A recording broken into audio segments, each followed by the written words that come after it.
सुनिए डॉक्टर श्याम सुंदर पराशर जी की यह अनमोल कथा। आज की इस द्वितीय दिवसीय कथा के द्वितीय भाग में भक्तों आप लोग संत नामदेव जी महाराज के द्वारा भक्ति कैसी होती है, ज्ञान कैसा होता है के बारे में जानेंगे। तो ध्यान से आज की इस कथा को सुने।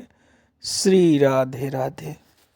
भगवान का भजन करना जीव का धर्म है, भगवत प्राप्ति जीव का लक्ष्य है। संसार की कोई वस्तु, कोई कामना भगवान से मत रखो। प्रभु हमारे हैं, हम प्रभु के हैं, इस नाते हम प्रभु का भजन करते हैं। दीयमानम न ग्रहणंती बिना मत सेवनम जना। भगवान देना भी चाहे तो भी मत लो।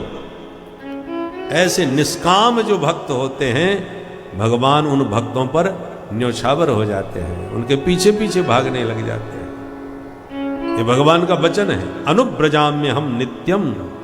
भगवान कहते हैं जो मेरा भजन दिन रात करें और मांगे मुझसे कुछ नहीं, चाहे भी कुछ नहीं, तो मैं उनके पीछे पीछे भागता रहता हूं कि इनकी कुछ सेवा मैं करूं। ऐसे अनेकों भक्त हुए हैं। भक्तमाल के चरित्र में, भक्तमाल में भक्तों की बहुत सी कथाएं, उसमें एक रांका बांका भक्त हुए, पति पत्नी दोनों, रांका और बांका। अनन्य भक्त और निष्काम भक्त, भगवान से कभी कुछ नहीं मांगते थे, और अत्यंत अकिंचन, बहुत ही गरीब। जंगल में सूखी सूखी लकड़ियां उठा के बीन के लाते थे, बाजार में बेचते थे। 2 आना 4 आना जो भी मिल जाता था लकड़ियों का दाम, उसी से अपना राशन पानी खरीद करके ठाकुर जी का भोग लगा के पाते थे और भजन में मस्त रहते थे पति पत्नी। इतने अकिंचन, यदि लकड़ी बीनने न जाए तो भोजन न बने, इतनी दयनीय दशा। उन्हीं के समकालीन संत हो गए हैं श्री नामदेव जी महाराज। महाराष्ट्र के संत थे। एक दिन ठाकुर जी विठलनाथ उनसे बात करते थे। नामदेव जी विठलनाथ जी से बात करते थे, विठल भगवान।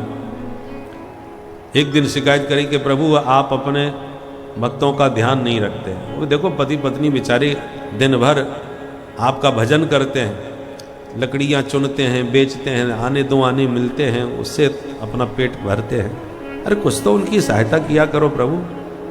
आप बातें तो बहुत लंबी लंबी करते हो कि जो सतत मेरा चिंतन करता है उसका योगक्षेम वहन मैं करता हूँ।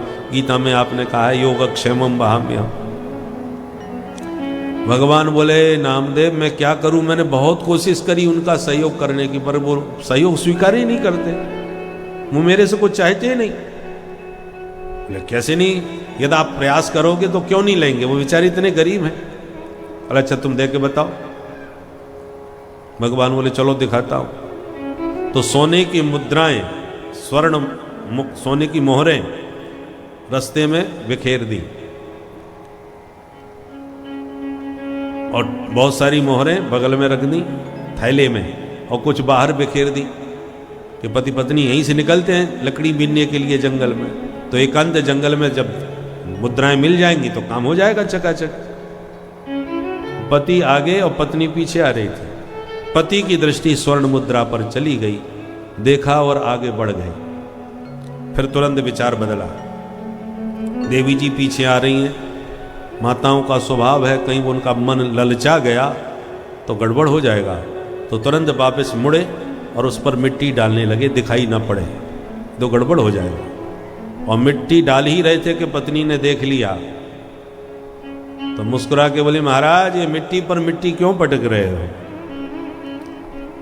पतिदेव हैरान हो गए, वाह देवी धन्य हैं आप, मैं तो सोना देख रहा था और सोने पर मिट्टी डाल रहा था, तुम्हें दोनों ही मिट्टी नजर आ रही, क्या सोना और क्या मिट्टी। प्रसन्न हो गए पतिदेव और आगे बढ़ गए दोनों। और ठाकुर जी नामदेव जी के साथ छुप करके वहीं देख रहे थे। देख लो अब बताओ हम कैसे दें इनको, मांगते कभी कुछ है नहीं, देता हूं तो लेते नहीं, और दूसरे ढंग से भी देना चाहूं तो उठाते नहीं। मैं कैसे इनकी सहायता करूं। तो भगवान भी परेशान हो जाते हैं ऐसे भक्तों से और उनके पीछे पीछे भागते हैं। तो नामदेव जी ने कहा एक काम करते हैं, बेचारे लकड़ी बीन के ही तो बेचते हैं, हम इसी में सहयोग कर देते हैं। तो जिस तरफ लकड़ी बीनने जा रहे थे वो जंगल की सूखी सूखी लकड़ियां सब चुन करके ठाकुर जी ने पहले ही एक जगह रख दी। उठाएं ले जाएं तो जान समय तो बचे कुछ, तो चुन करके सारी लकड़ियां एक जगह एकत्रित कर दी। पति पत्नी आए और पूरा जंगल इधर उधर देखा, सूखी लकड़ी कहीं नहीं क्योंकि सब चुन ली गई थी। तो पतिदेव ने कहा देवी ये तो कोई इकट्ठा करके गया है, अलग दिखाई पड़ रहा है, क्योंकि और दिन तो लकड़ियां बिखरी हुई हम चुन के लाते थे, ये तो चुनी हुई रखी हैं। अब जिसने भी चुन के रखा है वो बाद में आकर के उठा के ले जाएगा, और हम यदि इन लकड़ियों को उठा के लगे तो उसको बड़ा कष्ट होगा कि मेरी सारी लकड़ी कोई उठा ले गया। इसलिए इस चुनी हुई लकड़ियों से तो हम हाथ लगाएंगे नहीं, और इसके अलावा कोई लकड़ी हमें जंगल में पड़ी हुई दिखाई पड़ नहीं रही, तो अब क्या करें। तो पतिदेव बोले देवी जी लगता है आज एकादशी ही करनी पड़ेगी। पत्नी ने कहा स्वामी बुरा मत माने, एक बात कहूं। हाँ कहो। बोले आपने जो रास्ते में जो सोने का मुद्रा देखी थी ना, उस पर मिट्टी डाल रहे थे, आपने किसी दूषित धन को देखा है? उस धन के दर्शन से ये परिणाम है कि आज हम लोगों को भूखा सोना पड़ेगा, क्योंकि न जाने किसका धन होगा, कैसा धन होगा। उस पर दृष्टि डालने मात्र से दोष लग गया हमको, इसलिए आज हमको कोई लकड़ी नजर नहीं आ रही और हमको एकादशी करनी पड़ेगी, आज भूखा सोना पड़ेगा। और यूं कह के लौट गए। भगवान ने नामदेव जी से कहा देख लिया तुमने, चले थे हम सहायता करने के लिए और हमारे कारण उन बेचारों को आज भूखा और सोना पड़ेगा। तो ऐसे भक्तों से भगवान परेशान हो जाते हैं कि मैं कैसे इनको दूं और क्या इनकी सहायता करूं।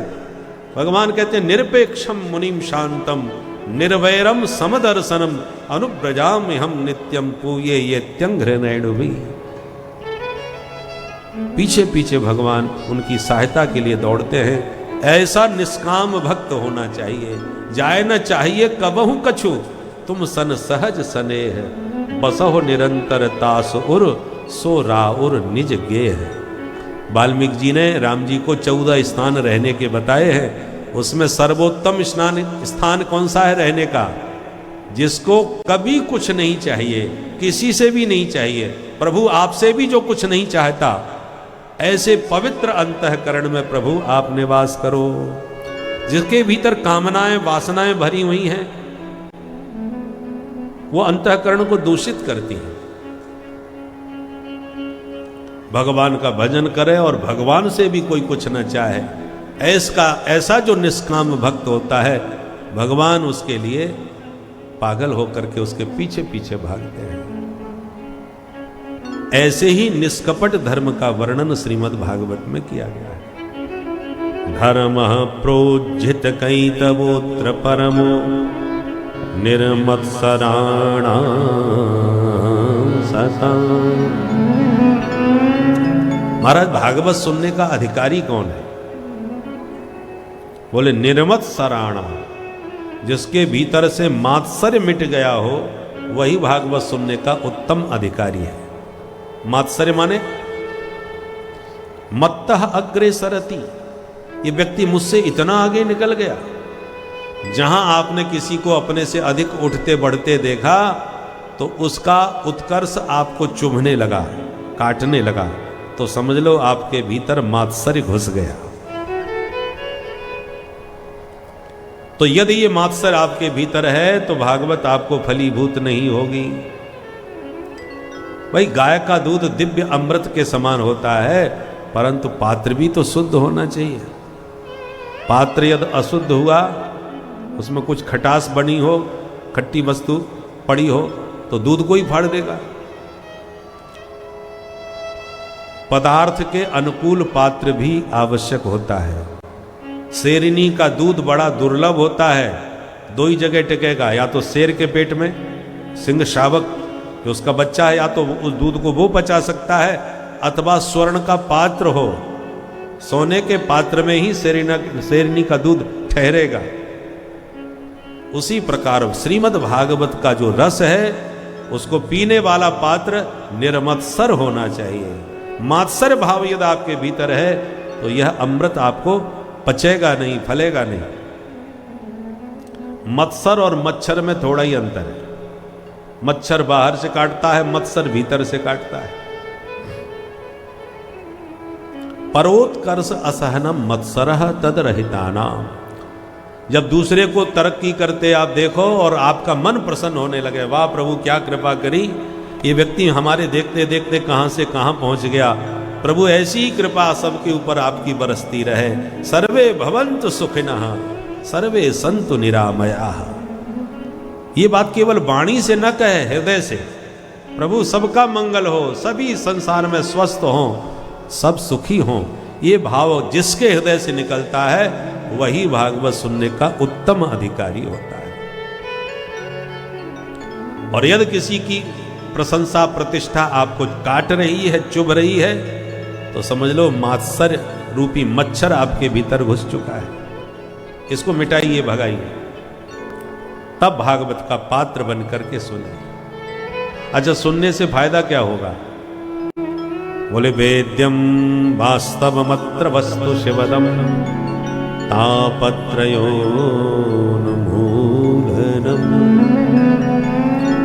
वास्तव वस्तु का तुम्हें बोध होगा। वास्तव वस्तु क्या है? वास्तवो जीवः वास्तवी माया वास्तवम जगत। जीव, जगत और माया, इन तीनों को वास्तव कहा गया है। इन तीनों तत्वों का तुम्हें बोध होगा। जीव तत्व क्या है, माया तत्व क्या है, जगत का स्वरूप क्या है।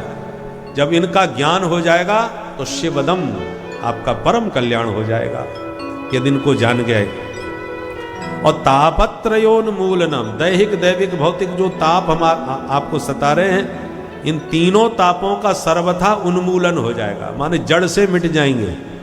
इन दुखों की आत्यंतिक निवृत्ति हो जाएगी, कभी व्यापेंगे नहीं। दैहिक दैविक भौतिक तापा राम राज्य काहू नहीं व्यापा। राम जी के राज्य में तीनों ताप किसी को व्यापते नहीं थे। ऐसे इन तीन तत्वों का बोध हो जाने से, जीव जगत और माया को पहचानने से आपको वास्तव तत्व का बोध होगा और तुम्हारे तीनों ताप मिट जाएंगे। और साथ ही साथ सद्यो हृदय वरुद्धते कृत भी शुश्रूषभि तत्क्षणात्। भागवत को सुनने की उत्कंठा उत्पन्न होते ही वह परमात्मा तुम्हारे हृदय में आकर के अवरुद्ध हो जाएंगे।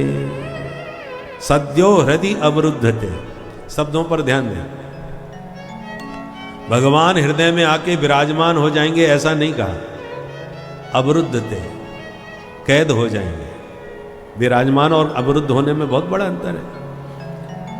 जेल खाने में या जेलर साहब जेल कैदियों के साथ बैठे हैं, खड़े हैं, तो वो विराजमान ही कहे जाएंगे। जेलर साहब कहाँ हैं? बोले कैदियों के बीच विराजमान है।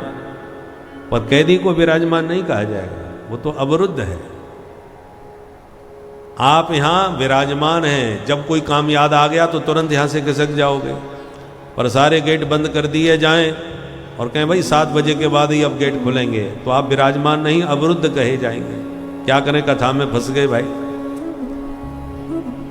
तो भगवान भागवत के श्रोता के हृदय में विराजमान नहीं होते, अवरुद्ध हो जाते हैं। फिर निकलने का न भगवान का मन होता है, न भक्त निकाल पाता है। बस एक बार हृदय में आ जाए। सद्यो हृदय अवरुद्धते।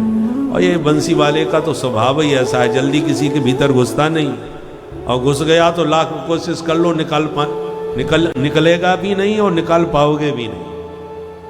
क्योंकि टेढ़े हैं ना, बांके हैं, बांके माने टेढ़ा।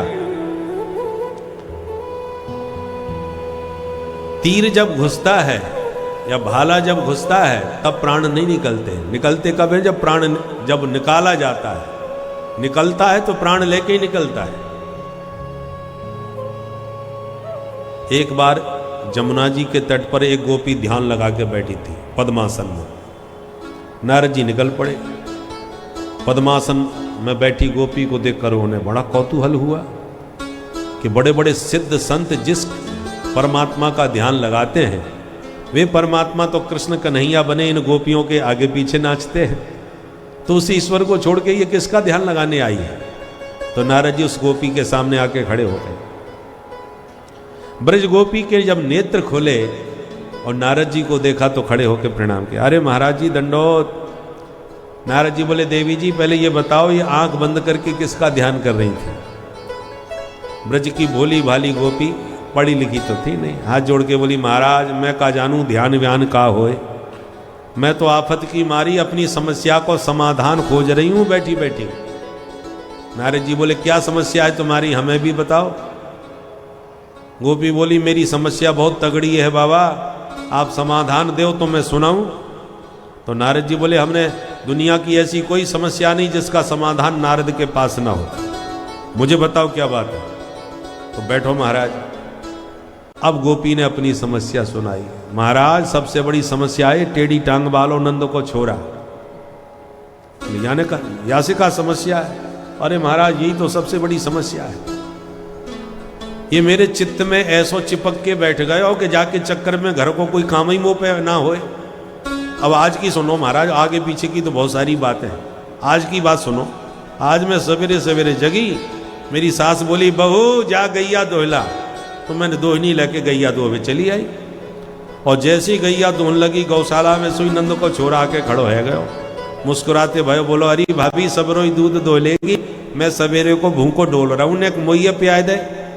मैं वह नंद के छोरा ने हाथ लगायो, मैंने मटका उठायो, उठाते ही धम नीचे गिर के जब मटका फूटो तब मुंह को होश आयो, यहाँ कोई नंद को छोरा ना है, मटकिया मैं अकेली उठाई रही हूं। महाराज मटकी फूट गई। अब घर में जाती 50 गारी मुंह को फिर सुननी पड़ेगी अपनी सास की। तो महाराज मैंने तो आज कमर कस ली कि जब तक चित्त में ये चितचोर चिपको बैठो है तब तक घर को काम ठीक ठाक हो ही ना सके मुंह पे। आज मैं याकू निकाल के ही छोड़ूंगी। सो मैं ध्यान लगा के वो अभ्यास कर रही हूं कि वो निकल जाए मेरे मन से, तो मैं कर ठीक ठाक काम कर पाऊं। नहीं तो महाराज काउदना मेरी बसी बसाई गृहस्थी चौपट है जाएगी, सास मुंह को घर से पागल घोषित करके भगा देगी। पर महाराज मैंने बहुत ही कोशिश करके देख ली, मुंह पे तो निकसे ना है। आप कछु जादू टोना तंत्र मंत्र जानते हो तो बता दो महाराज, नहीं तो मेरी गृहस्थी बर्बाद हो बेवारी है। इतना सुन के नारद जी सिर पकड़ के बैठ गए और मन में सोचने लगे नारद जी कि प्रत्याहृत्य मुनि क्षणम विषयतो यस्मिन मनोधित्सति। बड़े बड़े अमलात्मा विमलात्मा महात्मा घर संसार छोड़ करके एकांत गुफा में बैठ करके यम नियम आसन प्राणायाम आदि के द्वारा मन परमात्मा के चरणों में लगाने का अभ्यास कर रहे हैं, और लाखों प्रयास करने के बाद भी उनका मन भगवान में नहीं लगता, विषयों की तरफ भाग जाता है। विषयों से जबरदस्ती पकड़ पकड़ के मन को भगवान में जोड़ना पड़ता है, फिर भी नहीं लगता। और बड़े बड़े संत एक ही समस्या सुनाते हैं, महाराज कुछ कृपा करो भगवान में मन लग जाए। ये सभी मांगते हैं पर नहीं लगता, बार बार मन विषयों की तरफ भागता है। और धन्य है ये ब्रज गोपी जो मेरे से मंत्र पूछ रही है, ऐसा उपाय बताओ कि नंद को छोरा भग जाए और विषयों में मन लग जाए। सारा संसार विषयों से मन हटा के भगवान में लगाना चाहता है, और ये भगवान से मन हटा करके विषयों में लगाना चाहती है। फिर भी धन्य है ये बंसी वाले के उसके चित्त पर ऐसे चढ़े हुए हैं कि वो निकालना चाहे तो भी चित्त से निकल नहीं रहे। सद्यो हृदय अवरुद्धते, हृदय में अवरुद्ध हो गए, ऐसे घुस गए कि ना वो निकाल पा रही है और ना ये निकल रहे। तो ये वो भागवत है जिसके श्रवण के संकल्प मात्र से हरि हृदय में अवरुद्ध हो जाते हैं।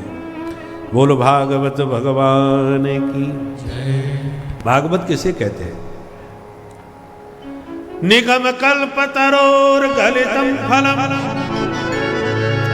सुख मुखादमृत द्रव संयुतम पिबत भागवतम रसमालयम मोरहो रसिका भुवि भावुका।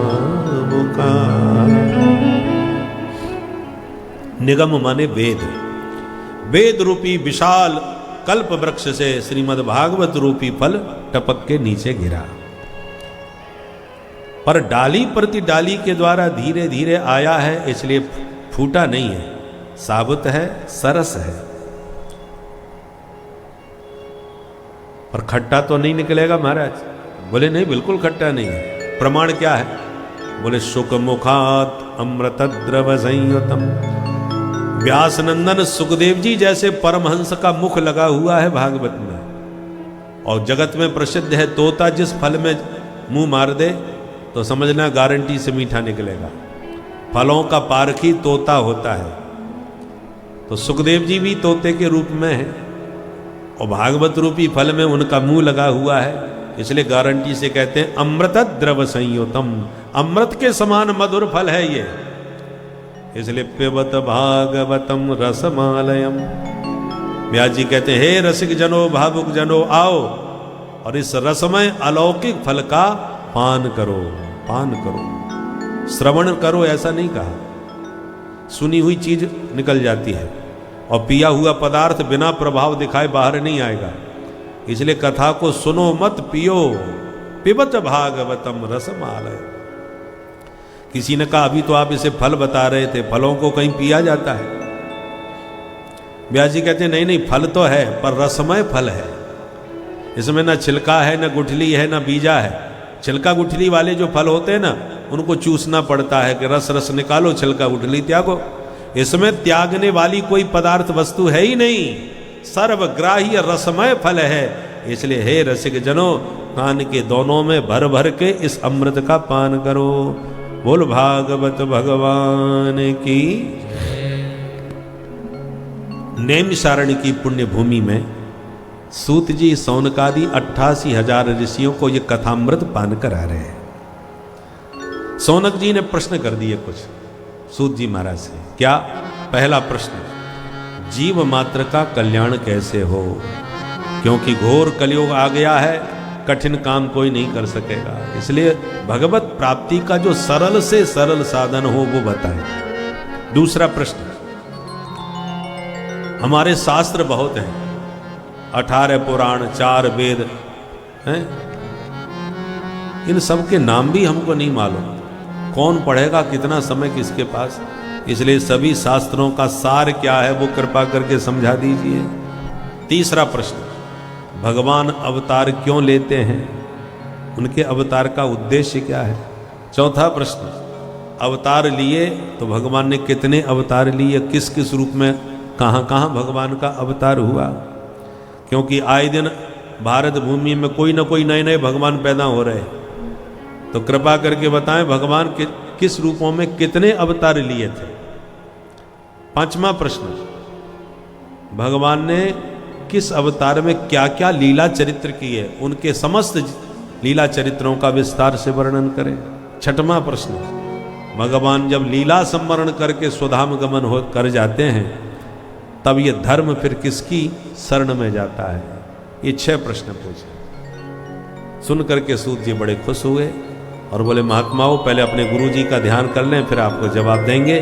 तब 2 श्लोकों में ध्यान किया। यम प्रव्रजन्तमनुपेतमपेत कृत्यम द्वैपायनो विरह कातर आजुभाव पुत्रेति तन्मयतया करमोभिने तम सर्वभूत हृदयं मुनिमानतोस्मि।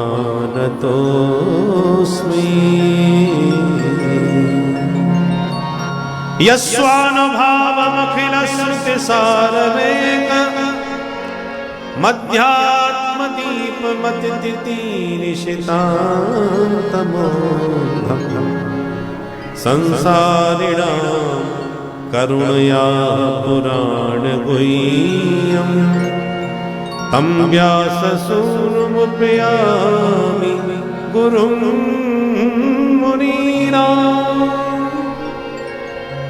इन 2 श्लोकों में सुखदेव जी का ध्यान। कौन है सुखदेव जी? व्यास जी के पुत्र हैं और पैदा होते ही परिव्राजक हो गए, सन्यासी बन गए। व्यास जी व्याकुल पुत्र पुत्र कह के पीछे पीछे दौड़े, फिर भी एक बार भी मुड़ के नहीं देखा। ऐसे परमहंस शिरोमणि वीतराग व्यासनंदन सुखदेव जी के चरणों में बारंबार प्रणाम। जिन सुखदेव जी ने जीवों का कल्याण करने की भावना से एक दीपक जलाया। दिवाली के अवसर पर हम सब ने घर घर दीपक जलाए। दीपक का मतलब क्या? दिवाली का मतलब क्या है?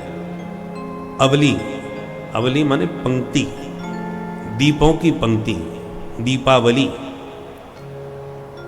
तो दीपावली पर दीपक जलाए जाते हैं कि अंधकार को मिटाओ और जीवन में प्रकाश को प्रकट करो। अंधकार से प्रकाश की ओर आने वाला त्योहार है दीपावली। पर तेल के दिया तो हम सब प्रतिवर्ष जलाते हैं। हमारा सबसे गहन अंधकार हमारे भीतर भरा हुआ है, जिसको कहते हैं अज्ञान अंधकार, अज्ञान का। और उस अज्ञान के अंधकार को मिटाने के लिए सद्गुरुदेव ज्ञान का दीपक जलाते हैं। अज्ञानतिमिरांधस्य ज्ञानांजन शलाकया चक्षुरुन्मीलितं येन तस्मै श्री गुरवे नमः। गुरु शब्द का अर्थ क्या है? गु माने अंधकार और रू माने प्रकाश।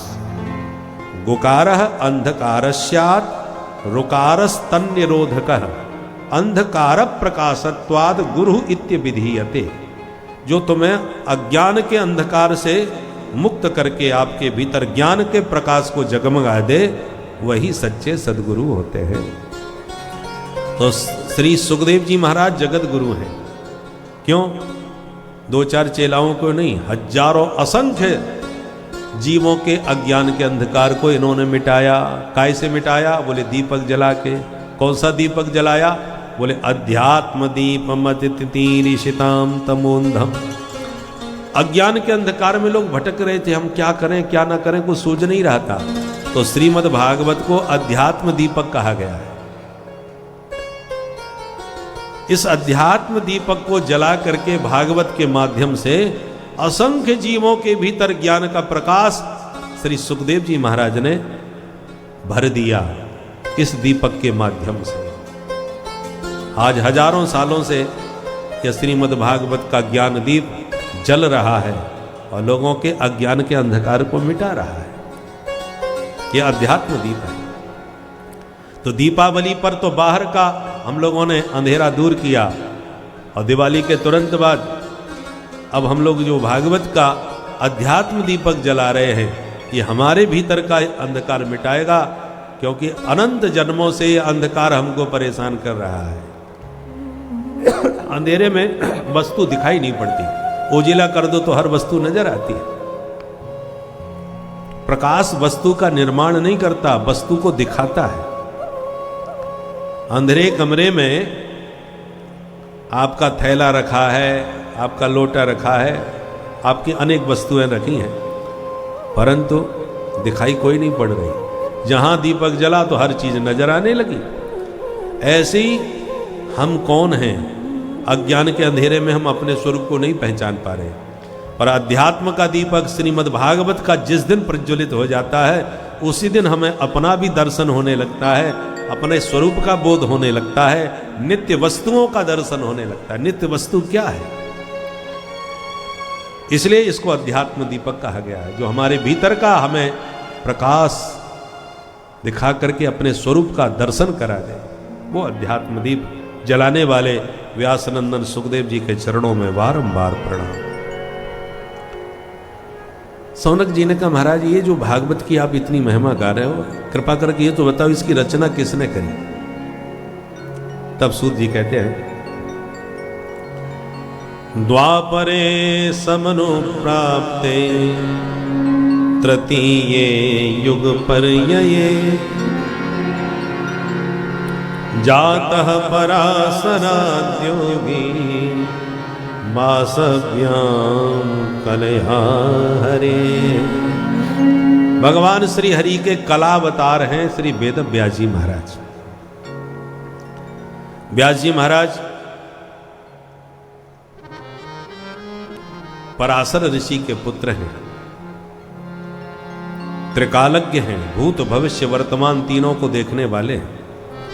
इन्होंने जब भविष्य पर दृष्टि डाली तो घोर कलयुग के मतिमंद प्राणियों पर इनकी दृष्टि गई। तो विचार करने लगे, कलयुग के प्राणियों की बुद्धि भी मंद है, भाग्य भी मंद है, इनका कल्याण कैसे होगा। वेदों में ज्ञान का रहस्य भरा है, परंतु कोई जानने वाले नहीं। तब व्यास जी ने एक वेद के 4 विभाग कर दिए, ऋग्वेद, यजुर्वेद, सामवेद, अथर्ववेद। वेदों की भाषा जटिल है, उसका सरलीकरण करते हुए पंचम वेद महाभारत लिखा। तब भी मन संतुष्ट नहीं हुआ। तब पुराण लिखे, 17 पुराण लिख के भी संतोष नहीं मिला। तब नारद जी आ गए और नारद जी व्यास जी को देख कर बोले, अरे पाराशर जी महाराज बहुत परेशान बैठे हो, क्या बात हो गई। पाराशर्य महाभाग भवतः कच्चिदात्मना परितुष्यति शारीर आत्मा मानस एव वा। पराशरस्यापत्यम पुमान पाराशरः, जो पराशर ऋषि के गोत्री और उनके गोत्र में जन्म लेने वाले वो पाराशर कहलाते हैं। तो हे पराशर नंदन, आपकी परेशानी का कारण क्या है। व्यास जी नारद जी को प्रणाम करके बोले, नारद जी मैं स्वयं नहीं समझ पा रहा मैं क्यों परेशान हूं। अजीब बात है, आप परेशान हो और आपको परेशानी का कारण भी नहीं मालूम। बोले ना। नारद जी कहते तो हम बताते हैं। बताओ महाराज। बोले देखो व्यास जी, आपने ग्रंथ बहुत लिखे पर किसी भी ग्रंथ में गोविंद के गुण नहीं गाए, और जब तक गोविंद के गुणानुवाद नहीं गाओगे तब तक आपको चैन नहीं मिलेगा। क्योंकि इन ग्रंथों में केवल विधि निषेध, ऐसा करो ऐसा मत करो, बस इसी का आपने वर्णन ज्यादा किया। कर्तव्य की बातें बहुत करी, पर जो परमहंस आपके भगवान के गुणगणों की गंगा में गोता लगाते हैं, उन परमहंसों के लिए कुछ लिखा ही नहीं आपने। वो तो विधि निषेध से ऊपर उठे हुए हैं, वो तो भगवान के गुणगण से आनंद लेते हैं। इसलिए गोविंद के गुण गाओ।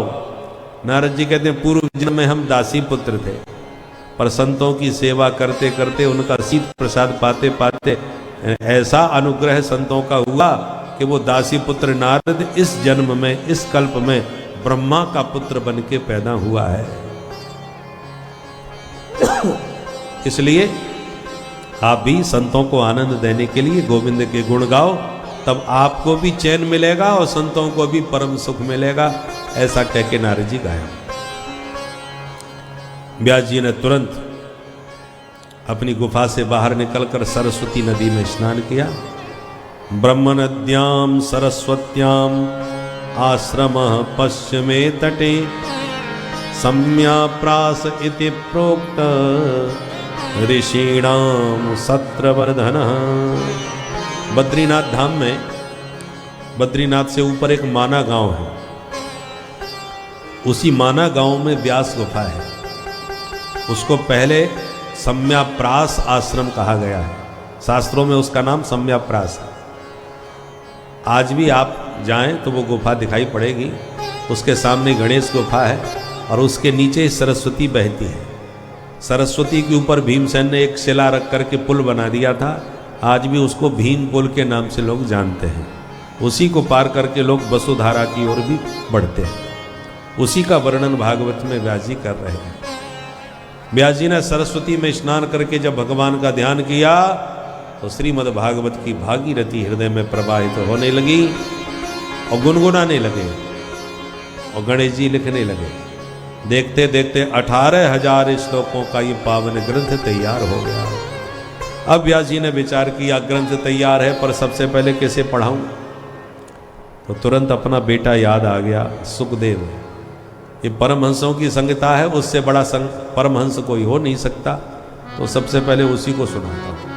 पर वो न जाने कहां जंगल से ज्ञान का बहुत महत्व होता है, उसी प्रकार से उस ज्ञान को किस व्यक्ति को देना है, इसका भी बहुत महत्व होता है। महर्षि वेद व्यास के पास जो अपार ज्ञान आया, इस ज्ञान को उनको ऐसे व्यक्ति को देना था जो उसके लायक हो, उसको अपने ऊपर प्रक्षिप्त कर सके, किंतु उन्हें ऐसा कोई दिखा नहीं सिवाय अपने पुत्र शुकदेव जी के अलावा। और शुकदेव जी तो एकदम विरक्त होकर जंगल में तपस्या कर रहे थे, किंतु महर्षि वेदव्यास जी ने उस ज्ञान के सिर्फ 4 श्लोकों के द्वारा निराकार के परम उपासक श्री शुकदेव मुनि को भी प्रवाहित किया और वह पुनः लौटकर सांसारिक जीवन में आए और उन्होंने इस कथा को सुना और आगे चलकर राजा परीक्षित को यह कथा सुनाई। तो कथा आगे की सुनते रहिए। श्री राधे। रंध्राण वेणु रधर सुधया पूरयन गोप वृंदै वृंदारण्यम स्वपदरमणं प्राविशद गीत कीर्ति।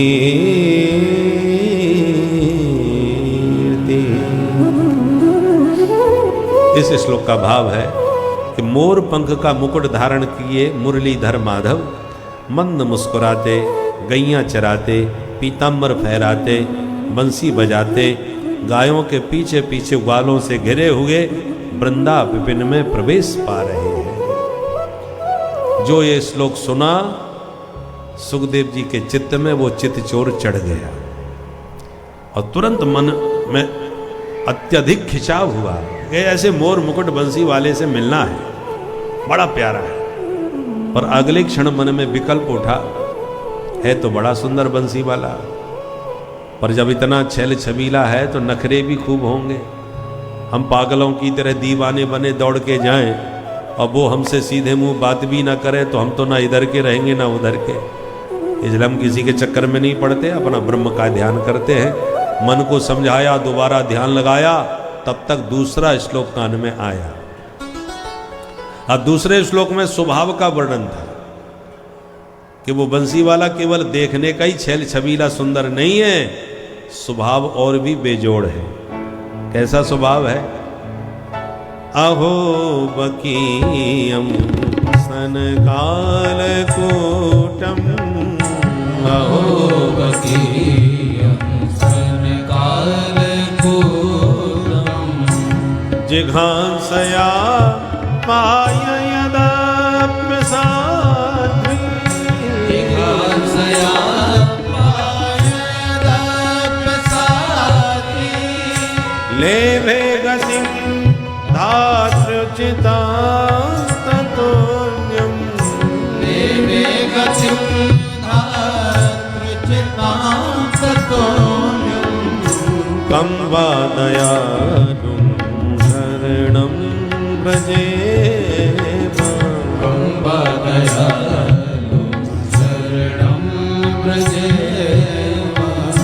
अहो बकीयं गमदनि सनिधम गमदम गमगसा, अहो बकीयं सनकाल कूटं, गमदनि दम गमदनि सनिधम गमदनि सगसनि दम गमदम गमगसा, अहो बकीयं सनकाल कूटं, जिघांसया पाययदाप्य साध्वी, जिघांसया पाययदाप्य साध्वी, सगसनि सनि धनि धम धम गमदनि स गमदनि स गमदनि धम गमदनि स गमदनि स गमदनि स, जिघांसया पाययदाप्य साध्वी, लेभे गतिं धात्र्युचितां ततोऽन्यं, लेभे गतिं धात्र्युचितां ततोऽन्यं, कं वा दयालुं शरणं व्रजेम, कं वा दयालुं शरणं व्रजेम, शरणं व्रजेम।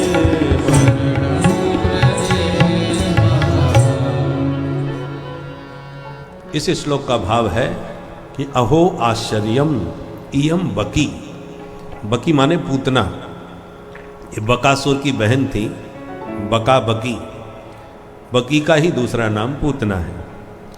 स्तन कालकूटम, जो अपने दोनों स्तनों में कालकूट विष लगा के भगवान को जहर पिला के मारने की दुर्भावना लेकर आई थी। पर लेभे गतिम धातृचिताम, और भगवान का स्वभाव देखो कितना कोमल है। भगवान बोले बुरी भली जैसी भी हो मेरी तो मौसी है। मामा की बहन मौसी, और मौसी का अर्थ होता है माँ जैसी। तो प्रभु ने कहा रिश्ते में मौसी है और व्यवहार ही माँ जैसा कर रही है। बच्चे को गोद में लेके अपना स्तन पान कराना तो माँ का काम है। तो मौसी ने माँ जैसा काम किया है, तो मौसी को गति भी माँ जैसी ही मिलनी चाहिए। इसलिए लेभे गतिम धात्रुचिताम, धात्र्योचित, माँ के समान गति मौसी मान करके पूतना जैसी राक्षसी को भी प्रभु ने प्रदान कर दी। कम्बा दयालु, बोलो ऐसा दयालु संसार में दूसरा कौन हो सकता है? अर्थात असंभव, जिनको किसी का दोष नजर ही नहीं आता, न जाने कौन से गुण पर दयानिधि रीझ जाते हैं। ठाकुर जी कब किस बात पर रीझ जाए कोई भरोसा नहीं। भगवान का जो अनुग्रह होता है ना, वो गुणाक्षर न्याय से होता है। गुणाक्षर न्याय समझ गए? लकड़ियों में घुन लग जाता है, कभी कभी किसी लकड़ी में घुन से ओम बन जाता है, किसी में भारत का नक्शा बन जाता है। अब किसी घुन के द्वारा भारत का नक्शा किसी लकड़ी पर अचानक बन गया और आप कहो कि ऐसा ही नक्शा मुझे भी अपनी लकड़ी पर बनवाना है और घुन के द्वारा ही बनवाना है, तो टनों लकड़ियां आप घुन में बर्बाद कर दो फिर भी वैसा नहीं बनने वाला। बनना था बन गया, पर अब वैसा दूसरा नहीं बनने वाला। उसी प्रकार भगवान की कृपा किस रूप में किस पर होनी थी, जो होनी थी हो गई। तुम चाहो वैसी ही कृपा हम पर भी हो जाए, इसकी कोई गारंटी थोड़ी है। कृपा स्वतंत्र होती है, जिस पर चाहे करे। कईयों को फांसी की सजा हो जाती है, बाद में बेचारे राष्ट्रपति भवन में गुहार लगाते हैं। अब जरूरी नहीं है कि किसी की गुहार को राष्ट्रपति मान के माफ भी कर सकता है, हो सकता है निरस्त कर दे। कृपा स्वतंत्र है, किस पर हो किस पर न हो। तर्क नहीं दे सकते कि भाई उन पर उनको तुमने माफी कर दी फांसी, तो हमारी फांसी माफ क्यों नहीं कर रहे। ऐसा कुछ नहीं चलेगा वहां, वो कानून के दायरे से ऊपर है। ये कानून के दाव पेच न्यायालय में चलेंगे। राष्ट्रपति स्वतंत्र है कृपा करने के लिए, उस पर कोई प्रतिबंध नहीं, कोई दुराग्रह नहीं।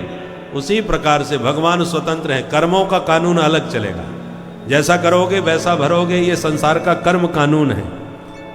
परंतु किसी ने बहुत पाप कर्म किए और भगवान को उस पर कृपा करनी है पूतना की तरह, तो कृपा पर कोई कानून लागू नहीं होगा कि तुमने उस पापनी राक्षसी को कैसे आप मोक्ष प्रदान कर दिया। ये भगवान स्वतंत्र है, इसलिए उनका नाम है मुकुंद। मुकुंद का अर्थ क्या हुआ? मुक्तिम ददाती इति मुकुंदः, वो मुक्ति का भंडारा करते, जिसको चाहो मुक्त कर दे।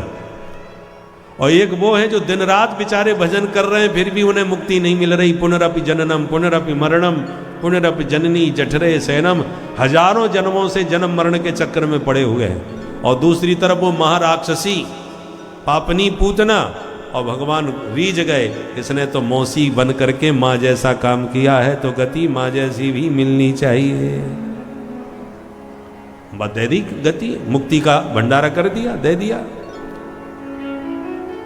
भगवान को सच में किसी का दोष दिखता ही नहीं। जो नोट कहीं ना चले वो ठाकुर जी के दान पात्र में तो चले ही जाता है। खूब नोट निकलते हैं ऐसे, जो कहीं ना चले वो वहीं चलते हैं। गोस्वामी जी भी कह रहे हैं, जन अब गुण प्रभु मान न गाओ, जन अब गुण प्रभु मान न गाओ। दीन बंधु अति मृदुल स्वभाव, दीन बंधु अति मृदुल स्वभाव। दीन बंधु अति मृदुल स्वभाव। दीन बंधु अति मृदुल स्वभाव। जन अब गुण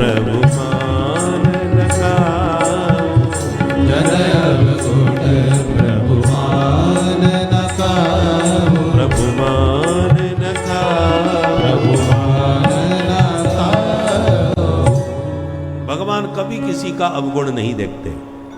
जो श्लोक सुना श्री सुखदेव जी ने कि वाह, वो देखने की सुंदर नहीं है, स्वभाव और भी गजब का है। तो हरेर गुणा क्षिप्तमती भगवान बादरायणी।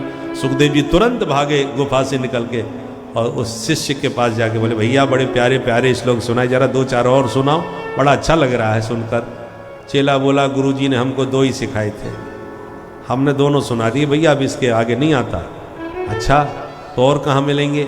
चलो गुरुजी के पास, उनके पास 18,000 ऐसे श्लोक हैं, बड़ा अद्भुत ग्रंथ लिखा है, ले चलो भैया। सो ही सुखदेव जी भागे चले आए और चरणों में आके जब पिता को प्रणाम किया तो पुत्र को उठा के हृदय से लगा लिया। और व्यास जी मन में सोचने लगे, देखो कल ये घर छोड़ के भागा था तो मैं इसके पीछे पागलों की तरह भागता फिर रहा था, पर भगवान के गुण गणों का चमत्कार देखो कि चुंबक की तरह मेरे पुत्र के चित्त को चुरा लिया और खींच करके मेरे पास लाए। और अध्यगान महदाख्यानम, तब अपने पुत्र को विधिवत संपूर्ण भागवत का स्वाध्याय श्री व्यास जी महाराज ने विधिवत कराया। और भागवत श्रवण करने के बाद सुखदेव जी अब श्री परमहंस हो गए। अब तो गोविंद के लीला चरित्रों में सदा उनका मन डूबा रहने लगा।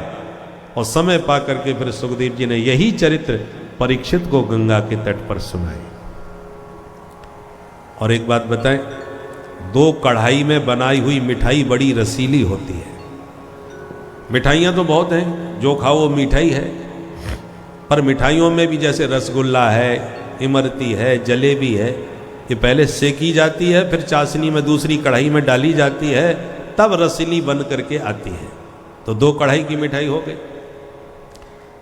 अब जलेबी जब सिक के तैयार हो जाती है तो नाम तो उसका जलेबी पड़ गया, परंतु रसीली जलेबी तभी बनेगी जब चाशनी की कढ़ाई में गिरेगी, तब उस पूर्ण रूपेण परिपक्व मिठाई बनती है।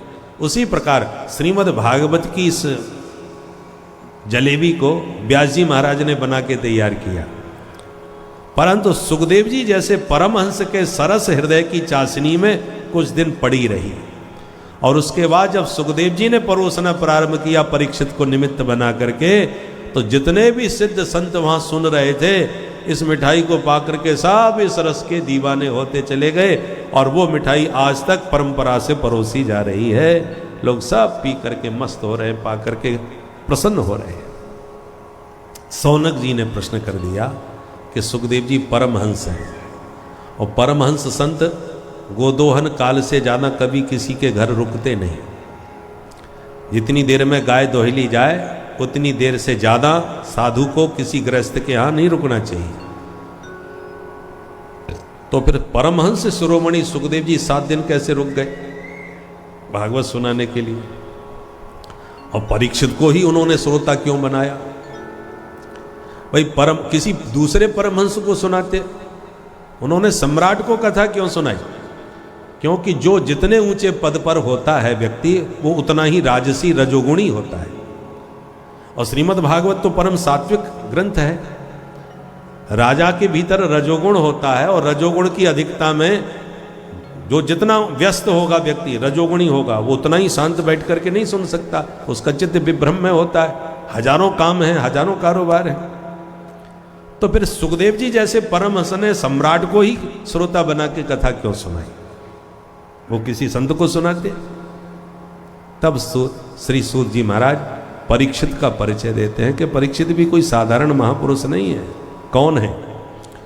बोले यदा मृधे कौरव सृंजयानाम वीरे स्वथो वीरगतिं गतेषु ब्रकोदरा विद्ध गदा विमर्श भगनो रुदंडे धृतराष्ट्र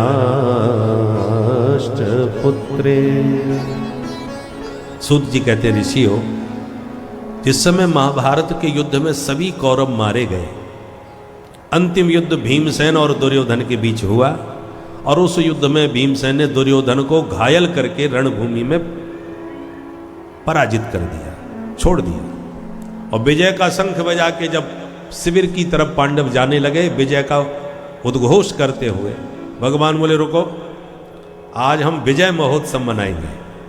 हम लोगों ने युद्ध जीता है तो शिविर में नहीं, आज कहीं चल के महोत्सव मनाते हैं। तो पांचों भाइयों को लेकर के प्रभु अन्यत्र चले गए और प्रतिदिन जिस सैया पर शिविर में सोया करते थे उसी पलंग पे द्रौपदी के द्वारा उत्पन्न पांचों पांडवों के पुत्र अपने अपने पिता के पलंग पर जाके सो गए। सभी पिता के समान ही महारथी थे। इधर दुर्योधन के पास अश्वत्थामा पहुंचा और कहा, मित्र तुम्हारी ये दयनीय दशा देखी नहीं जाती, मैं तुम्हारे लिए क्या करूं। दुर्योधन ने कहा, मित्र हम 100 भाई थे, आज एक भी नहीं बचा। उससे भी बड़ी पीड़ा मुझे इस बात की है कि दुश्मन मेरे 5 भाई थे पर एक भी नहीं मरा।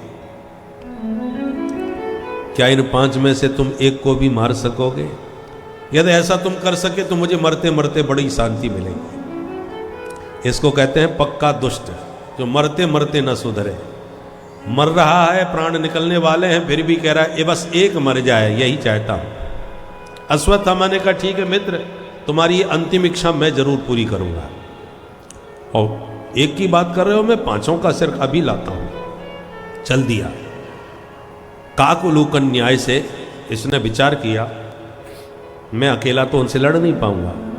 तो जब गहरी नींद में सब सो रहे थे शिविर में, इसने अचानक आधी रात पर हमला किया शिविर में और सोते हुए पांडवों के पुत्रों का 5 का वध कर दिया। 5 का सिर काट करके ले आया और दुर्योधन को दिखा दिया, देखो मित्र, एक सिर मांगा था, 5 का सिर लाया। दुर्योधन बड़ा खुश हो गया, ये तो असंभव कार्य तुमने कर दिया। पर विश्वास नहीं हुआ कि ये सच में मार देगा 5 को। जरा ध्यान से उनके चेहरे देखे, मुख देखते ही पहचान गया, अरे अभागे, ये पांडव नहीं है, पांडवों के पुत्र हैं। इन बच्चों को मार के तूने हमें पानी देने वाला भी नहीं छोड़ा।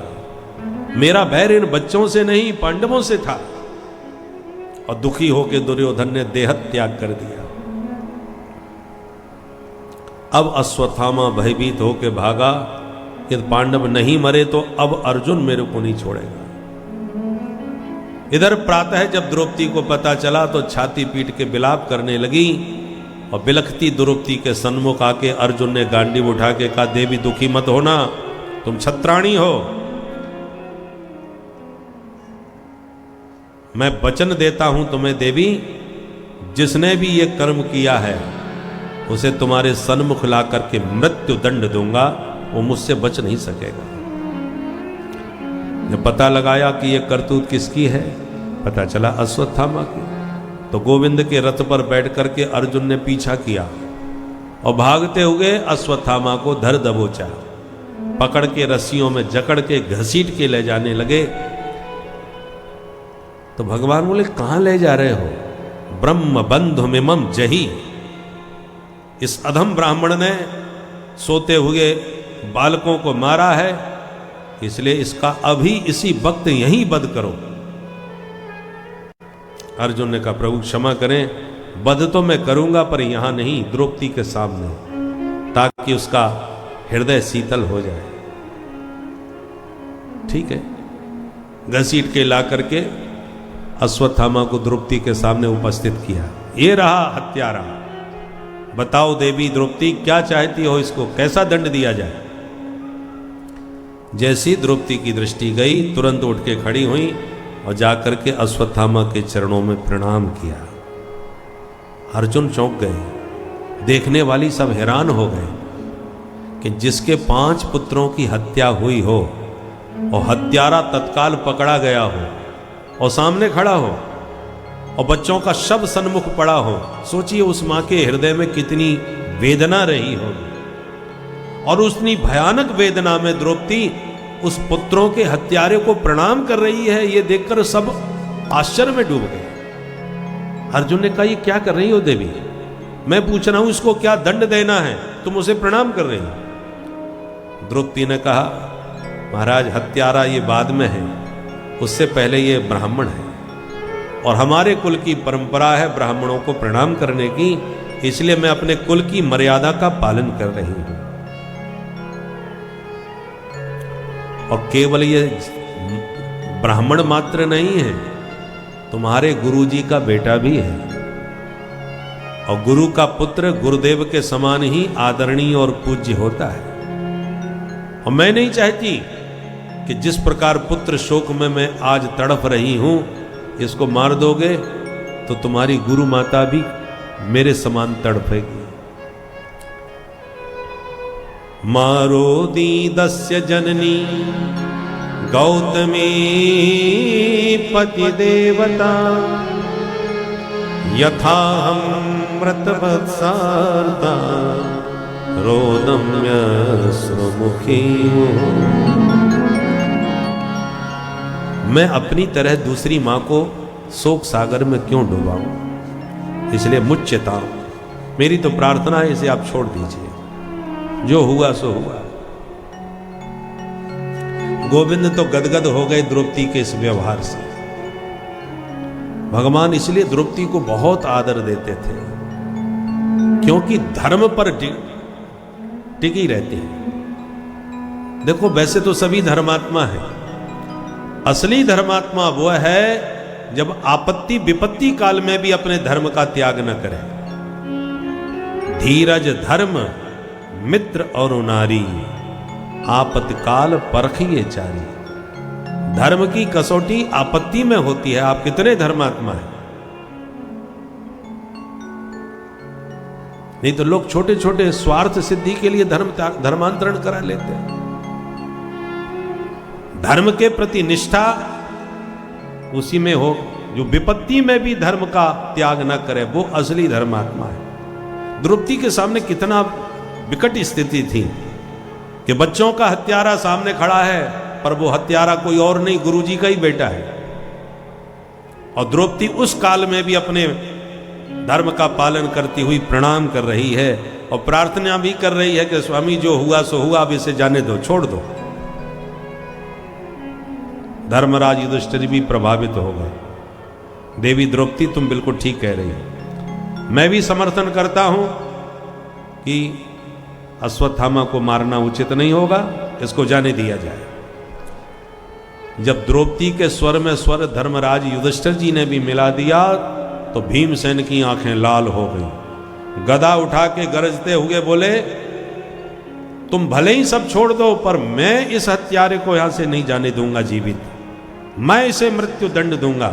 जिसने हमारे बच्चों को सोते सोते धोखे से मार डाला, उस पर दया दिखाना मुझे बिल्कुल उचित नहीं लगता। और अर्जुन ने भी भीमसेन के स्वर में स्वर मिला दिया, मैं भी क्षत्रिय हूं। द्रौपदी को मैंने वचन दिया था कि हत्यारे को मैं छोड़ूंगा नहीं, तो मैं अपने वचन को कैसे त्याग सकता हूं? ये हत्यारा है, मैं इसे मृत्यु दंड ही दूंगा। अब समस्या खड़ी हो। भीम अर्जुन कहते हैं हम मार के छोड़ेंगे, और युधिष्ठिर और द्रौपदी कहते हैं कि कोई लाभ नहीं, इसके मारने से अब हमारे बच्चे तो जीवित हो नहीं सकते, तो गुरुपुत्र की हत्या क्यों की जाए? अब समस्या खड़ी हो गई, मार दिया जाए कि छोड़ दिया जाए? बोलो राधे राधे। भगवान की ओर इशारा करने लगे अर्जुन, प्रभु अब आप ही कोई निर्णय दो, मेरी बुद्धि तो काम नहीं कर रही। भगवान ने पर उनके पक्ष में जब आवाज बुलंद होने लगती है देश में, तो उनका भी हौसला बुलंद होने लगता है कि हमारे सारे रिश्तेदार तो यहीं बैठे हुए हैं, पर हमें डर काय का। बोलो राधे राधे। इसलिए भगवान ने कहा कि हमने तुमसे तभी कहा था, तुमने हमारी बात पर ध्यान नहीं दिया। अर्जुन ने कहा ठीक है सरकार, गलती हो गई, आगे से ध्यान रखेंगे, पर इस समय क्या किया जाए ये बताओ। भगवान बोले अब वही होगा जो शास्त्र कहते हैं। शास्त्र हमारा कानून है, वो जो कहे वही करना चाहिए। तो आप ही बता दो इस विषय में शास्त्र क्या कहते हैं। भगवान कहते हैं कि शास्त्र की आज्ञा है ब्रह्म बंधुर्न हंतव्य। ब्राह्मण कैसा भी गया गुजरा, पतित से पतित पापी क्यों ना हो, पर न हंतव्य, उसका कभी वध नहीं करना चाहिए। अब अर्जुन का माथा खराब, मैं क्षत्रिय हूं, मेरी प्रतिज्ञा का क्या होगा फिर? भगवान बोले तो शास्त्र ये भी कहते हैं आतताई बधारणा। आतंकवादी कोई भी हो, किसी भी धर्म मजहब जाति का हो, हर हालत में उसकी हत्या होनी चाहिए, उसका वध होना चाहिए। शास्त्र की आज्ञा है आतताई का जितना हो सके शीघ्र अंत करो। इसलिए अर्जुन छोड़ना मत इसे। अर्जुन ने कहा जय हो न्यायाधीश महाराज, एक बात बताओ, आप हमें सुलझा रहे हो या उलझा रहे हो? आपने अभी अभी कहा था कि ब्राह्मण कैसा भी गया गुजरा हो मारना नहीं चाहिए, आपके ही वचन है। अब आप कह रहे हो आतताई कोई भी हो उसे कभी जिंदा नहीं छोड़ना चाहिए।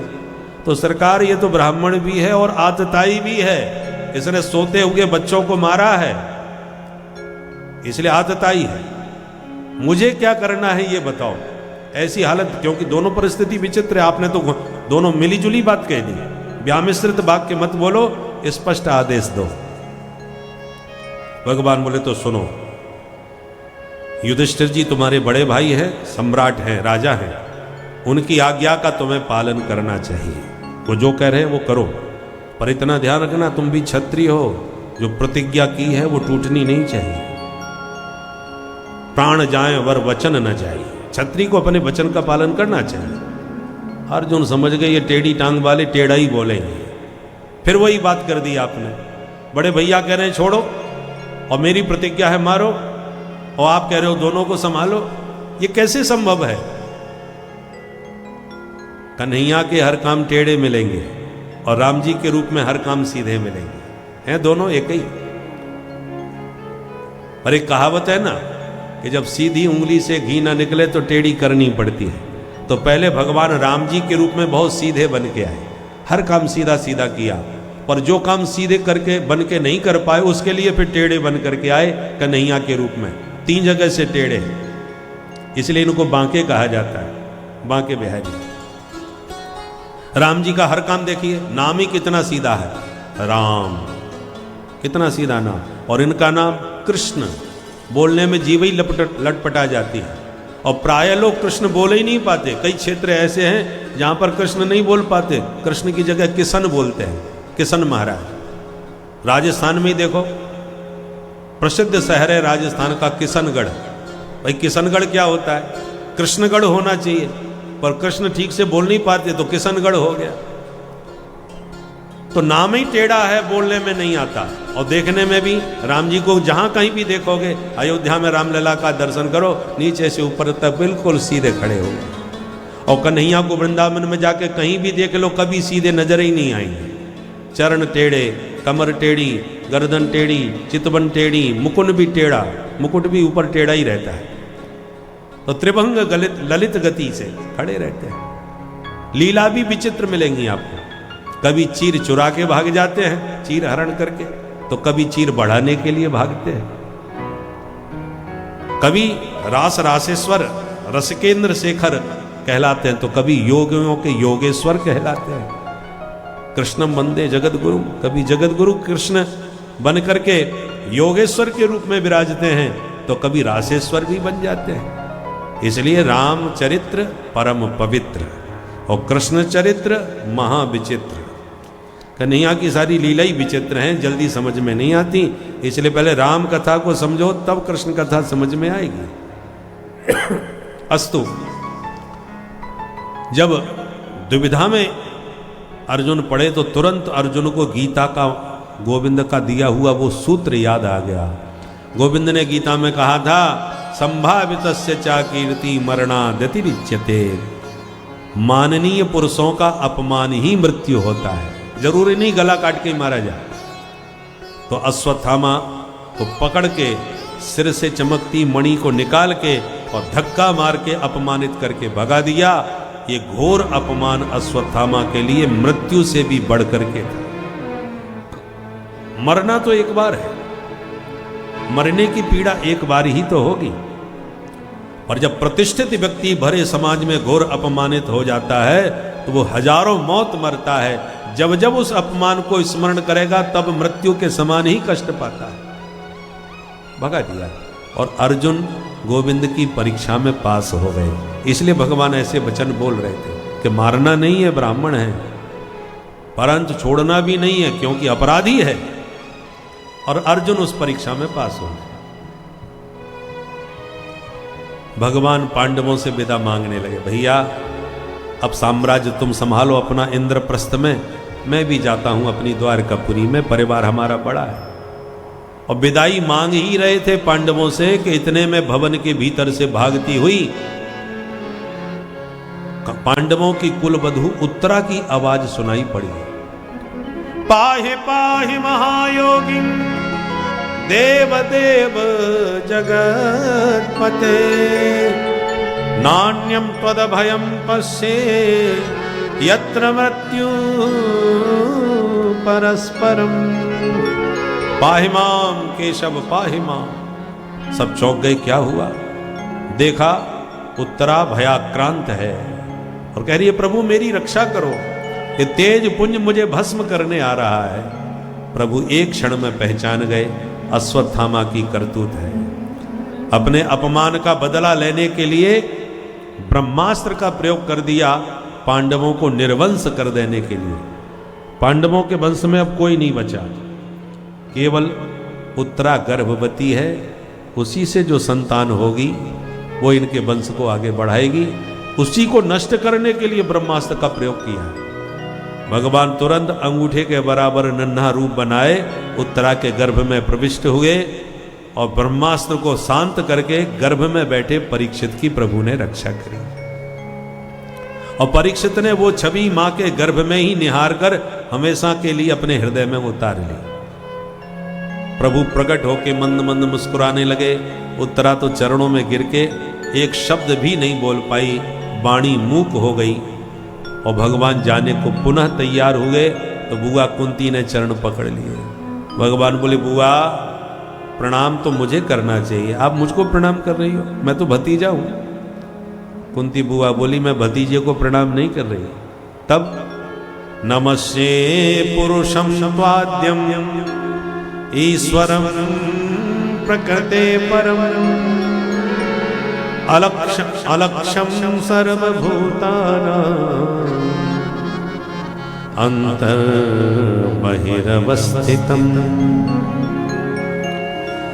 कृष्णाय वासुदेवाय देवकी नंदनाय च नंदगोपकुमाराय गोविंदाय नमो नमः। नंदगोपकुमाराय गोविंदाय नमो नमः। 26 श्लोकों के द्वारा बहुत प्यारी स्तुति कुंती बुआ ने गाई कि हे आदि पुरुष नारायण, आपके चरणों में मेरा प्रणाम है। घट घट में कण कण में सर्वत्र विराजमान होते हुए भी आप किसी को नजर नहीं आते, क्योंकि माया के पर्दे में आपने अपने आप को छुपा रखा है। बड़े बड़े सिद्ध संत आपको समझ नहीं सकते, तो एक साधारण सी मैं मतिमंद स्त्री आपको क्या समझ पाऊंगी। मैं तो इतना जानती हूं कि मेरे भैया वसुदेव भाभी देवकी के बेटा हो, नंद गोप बन करके ब्रज में खेले हो, इसके अलावा मैं आपको क्या जान पाऊं। पर आज मुझे आप छोड़ के जा रहे हो तो जाने से पहले मुझे एक वरदान दे के जाओ। मांगो बुआ, क्या चाहती हो? बोले विपदा संतु न सस्वत तत्र तत्र जगद गुरु। हे जगत गुरु, हे द्वारकानाथ, एक ही वरदान मांगती हूं कि मैंने जीवन में बड़े कष्ट उठाए, बहुत विपत्तियां मेरे जीवन में आई, परंतु जो विपत्ति जीवन में आई वो जीवन भर इसी प्रकार आती रहें, बस यही वरदान मैं चाहता हूं। भगवान बोले बुआ आप क्या बोल रही हो? जीवन भर इतने बड़े बड़े संकट आपने सहे और फिर भी वही संकट वही विपत्ति आप मांग रही हैं, इनसे क्या मिलता है तुम्हें? बुआ कहती हैं भवतो दर्शनम यत् स्यात् अपुनर्भव दर्शनम। हे प्यारे, विपत्ति में हमें जितनी आपकी याद आती है उतनी सुख समृद्धि में नहीं आती। भवतो दर्शनम, मैंने हमेशा अनुभव किया जब जब आपके दर्शन हुए हैं विपत्ति काल में ही हुए, और जब तक विपत्ति रहती है तभी तक आप हमारे साथ भी रहते हो, सदा हमारे साथ खड़े रहते हो। और जब सारी विपत्ति चली जाती है, सुख समृद्धि जीवन में आती है, तो आप भी राम राम करके बुआ से भाग जाते हो। तो भवतो दर्शनम यत् स्यात्, जो विपत्ति आपका दर्शन कराती हो, मैं तो चाहूंगी कि वो विपत्ति सदा मेरे पास बनी रहे, ताकि आपको मेरे से विदा लेने का अवसर ही ना मिले, आप भी सदा मेरे साथ बने रहो। क्योंकि जो विपत्ति प्रभु से मिला दे और जो सुख समृद्धि भगवान को हमसे दूर भगा दे, तो मैं तो उस सुख समृद्धि को पत्थर मारती हूं और उस विपत्ति को गले लगाती हूं जो प्यारे से हमारा मिलन कराती है। सुख के माथे सिल पड़े जो हरि हृदय सो जाए, बलिहारी बा दुख की जो पल पल नाम रटाए। विपत्ति में जो परमात्मा की याद आती है उतना समृद्धि में नहीं आती। भगवान बोले बुआ यदि ऐसी बात है तो मेरे सारे कार्यक्रम स्थगित, मैं कहीं नहीं जा रहा, आपके पास ही रहूंगा। तत्काल भगवान जब जब भगवान श्री कृष्ण के ईश्वरत्व के बारे में उनको जानकारी होती है, तब तब भगवान उनके आगे बुआ बुआ कहकर एक ऐसा प्रभाव उत्पन्न कर देते हैं जिससे वह ईश्वरत्व भूल जाती हैं और समझ जाती हैं कि यह तो मेरा भतीजा है। और ऐसे कर कर के भगवान बार बार उन्हें इसी मोह में डाले रहते थे कि श्री कृष्ण तो एक मेरा भतीजा है, किंतु बीच बीच में उनको ज्ञान होता और उन्हें पता लगता कि साक्षात पार ब्रह्म है भगवान श्री कृष्ण। और इस तरह से यह प्रक्रिया चलती रहती है। अंततो गत्वा जब युधिष्ठिर जी को कुछ मोह और संशय घेर लेता है तो भगवान कृष्ण बड़े ही सरल ढंग से उनके इस मोह माया के बंधन से उनको मुक्त करते हैं। जिस प्रकार भगवान ने अर्जुन को इस मोह के बंधन से श्रीमद् भागवत गीता का पाठ पढ़ाकर समझाकर मोह से मुक्त किया था, उसी प्रकार से युधिष्ठिर जी को भी कुछ कथाओं और दृष्टांतों के प्रभाव से उन्हें भी मोह और संशय से मुक्त किया। तो इस तरह से भैया ये कथा है, बहुत ही पावन पुनीत कथा है जिसमें हर प्रकार के प्रश्नों का आपको उत्तर मिलता है। इस कथा को सुनते रहिए भक्तों। श्री राधे राधे। उपदेश दे करके अर्जुन का मोह दूर किया और युद्ध के लिए तैयार किया। प्राय लोग कहते हैं, लोगों की मानसिकता है ये भागवत पढ़ना और गीता पढ़ना ये तो बाबा बैरागियों का काम है, हमारे जीवन में तो तमाम अभी दुनियादारी है, तो गीता पढ़ के हम क्या करेंगे अभी से, मुझे तो बुढ़ापे में देखेंगे। और याद रखिए भगवत गीता का ज्ञान बाबा बैरागी बनाने के लिए नहीं होता। अर्जुन बाबा बनने को तैयार था, मैं महात्मा बन जाऊंगा, सन्यासी बन जाऊंगा, भिक्षा मांग लूंगा, पर अपनों पर हाथ नहीं उठाऊंगा। पर भगवत गीता के उपदेश ने अर्जुन को बाबा बनाने से रोका और युद्ध के लिए तैयार खड़ा कर दिया, स्वधर्म के पालन में तत्पर कर दिया। तो जो गीता का ज्ञान युद्ध में पारंगत कर सकता है अर्जुन को, वो तुम्हें बाबा बैरागी कैसे बना देगा भाई।